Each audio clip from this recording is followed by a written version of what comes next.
ఇంత ఘన విజయం ప్రజల నిర్మాణానికి లేదంటే వారికి అభివృద్ధికి వారి అభ్యున్నతికి తప్ప ఇది ఒక వెండెట్ట గేయం కానీ లేదంటే పగా ప్రతీకారాలు తీర్చుకోవడానికి గతంలో ఇలా చేశారు కాబట్టి మనం ఇలా చేయాలి అలాంటి ఆలోచన ధోరణిని దయచేసి మనందరం దాన్ని ఎంకరేజ్ చేయకండి దయచేసి దాన్ని.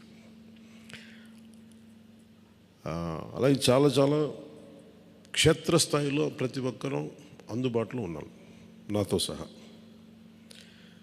ఈరోజున జాతీయ స్థాయిలో మరి మనం సాధించిన విజయాలు కూడా చెప్పుకోవాలి.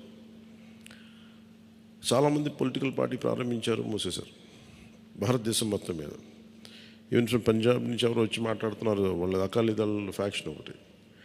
మా నాన్నగారు స్టార్ట్ చేశారు, మేము స్టార్ట్ చేసి ఇనిషియేట్ చేసి ఆఫ్ చేసేసుకోవాల్సి వచ్చిందని. మన ఎన్నికలకి మనం సాధించింది from a registered political party నుంచి రికగ్నైజ్డ్ పొలిటికల్ పార్టీ.